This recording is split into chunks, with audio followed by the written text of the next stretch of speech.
Ke-116, Janji Pernikahan. Tidak lama setelah Arjun dibawa ke rumah sakit, keluarganya beserta keluarga Nala langsung menyusul.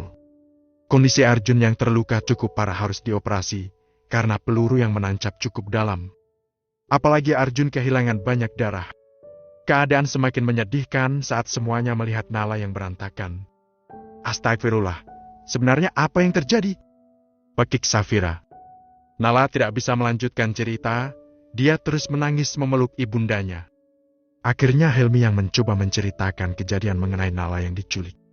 Semuanya sangat marah dan tidak terima. Semua salahku, jika aku tidak menelpon Arjun dia tidak akan terluka.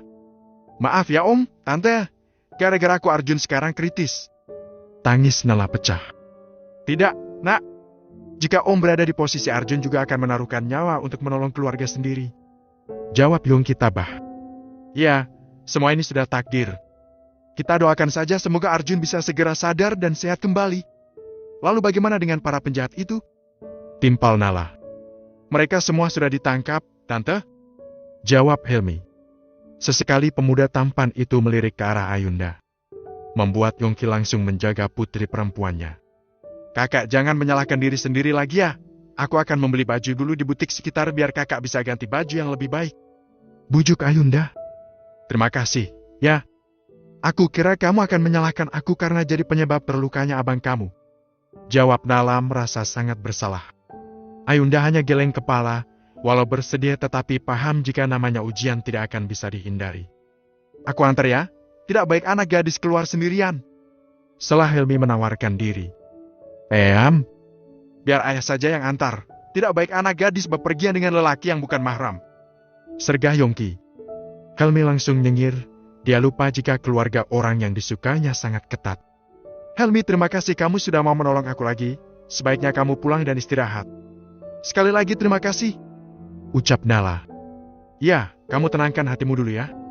Besok aku mau minta imbalan pada Naisen saja untuk mentraktir kopi. Balas Helmi tersenyum cerah.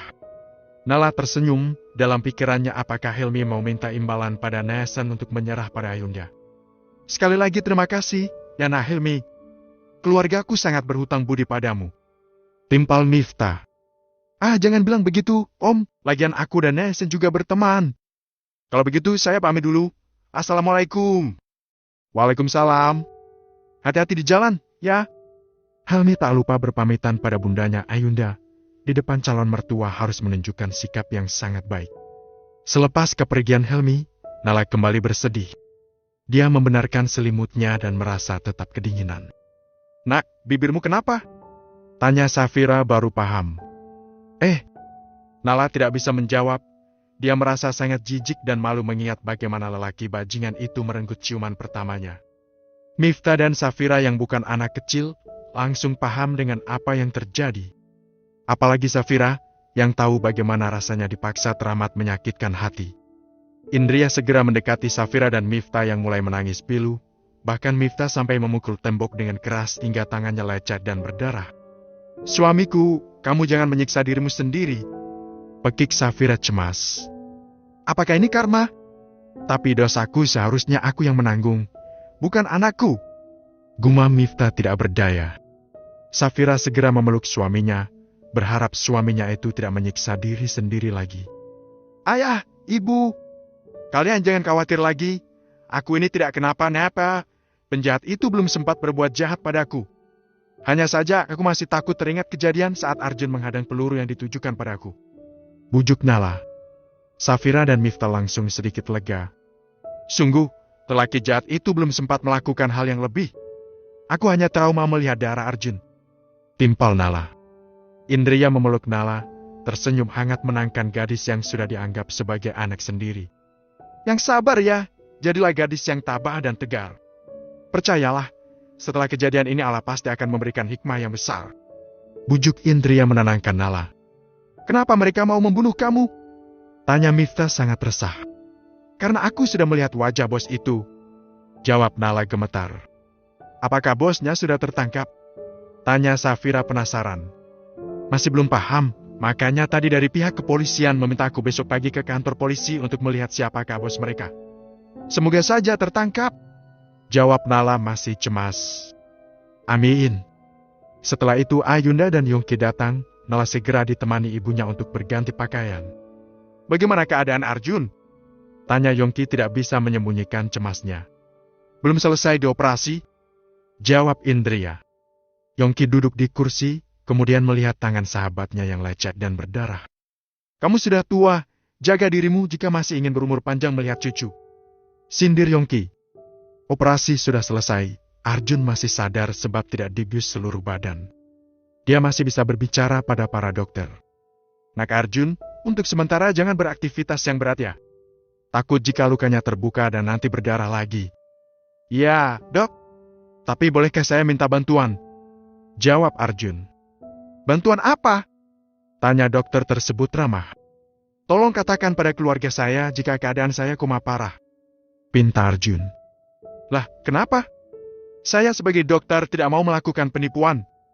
Arjun lalu menceritakan niatnya, dokter hanya tersenyum saja dan mengangguk. Kalau masalah begini baiklah, tapi kalau ada apa-apa saya tidak mau tanggung jawab. Siap, dok. Ketika dokter keluar, Arjun langsung memejamkan mata ingin melihat reaksi keluarga dan Nala. Maafkan aku terpaksa melakukan ini. Batin Arjun. Dan benar saja dugaan dia, setelah dokter memberi kabar langsung terdengar suara tangisan.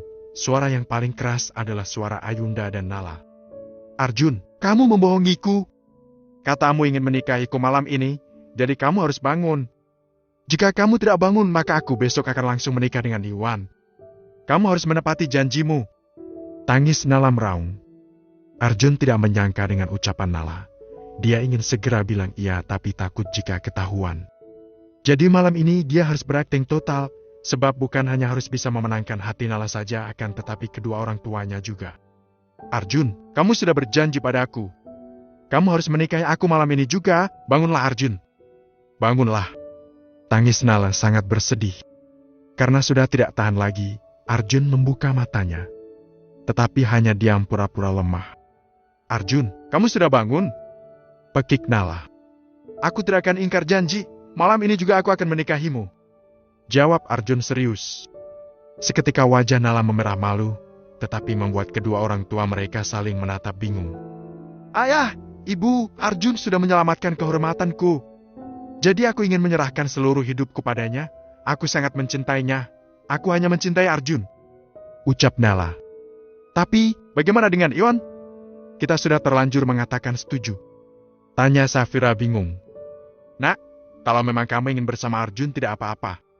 Asalkan Arjun berjanji bisa menyayangi kamu sepenuh hati. Jawab Miftah tegas. Saya berjanji akan mencintai Nala sepenuh hati. Jawab Arjun yakin. Tapi, belum sempat Safira menyela, Miftah sudah langsung menarik tangan istrinya keluar dari ruangan. Kalau memang Nala mencintai Arjun, kenapa harus dicegah?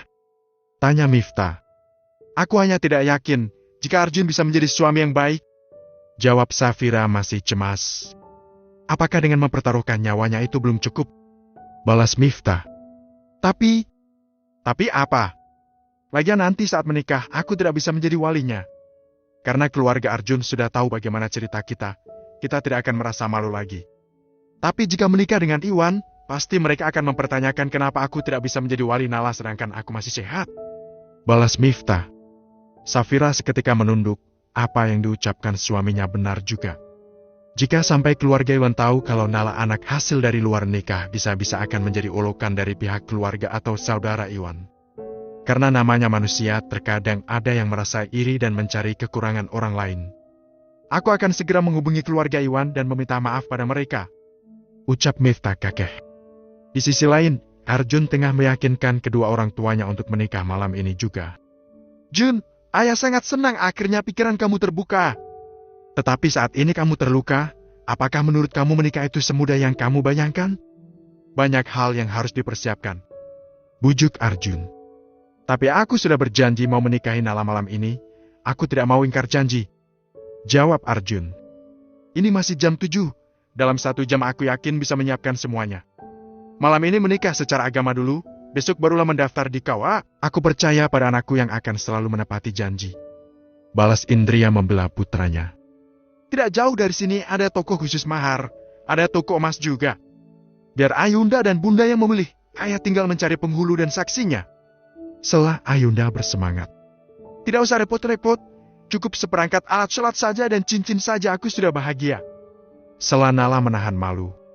Kamu adalah menantu pertama keluarga Ghazali, jadi harus yang berharga. Balas Indria tersenyum ramah. Ya Allah, Jun, tidakkah kamu punya impian memberikan pernikahan yang terbaik untuk istrimu?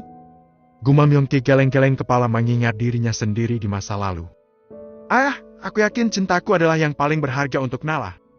Lagian setelah aku sembuh, aku akan mengadakan pernikahan yang megah. Balas Arjun. Bukan hanya pernikahan yang mewah, Jun. Tetapi paling penting itu setelah menikah kamu bisa menjadi sosok imam yang bisa mengayomi dan membahagiakan istri.